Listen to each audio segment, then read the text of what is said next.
Hürmetli abunəçilər, birinci qavatda 2 xanalı kvartira çıxdı. Taza domda. Eşiklər həm görüb durğanlarınız deyin. Yaxşı sifətli eşiklərdən qoyulğan. Solka matanın yanında birinci qavatda 2 xanalı görüb durğanlarınız deyin kvartiramız fonda durubdu. Yangi dom, ayak tellərimiz 100% laminat poldan ekan. İndi bir yandan göstərib bara verəmiz. Takdir. Sanucu.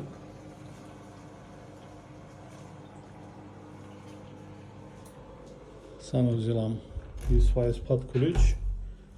Bir kuxnya cayı. Şu görüb durğan kuxunni mebel qalada ekan bir də faqat başqa həmmə alınmalı.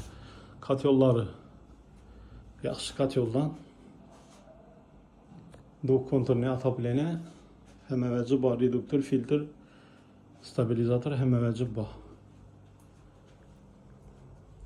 Birinci qavatda aytib ötkənimnin bir zalcayı. Zalcayam 3,5 5,5 razmerdə düşkən. Aynalarımız həm bir akvaplastik, rüşötkələ boğan.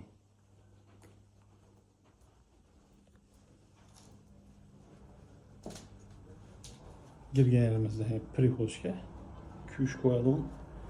Yanımızda spalni cayı boladı. Bu mebellər həm əvvəlcə alınmadayken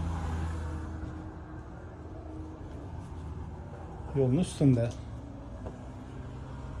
Hürmetli abunəçilər, bu üyümüz kimə qiziqarlı olsa pəstə telefon numarımı qaldıramam.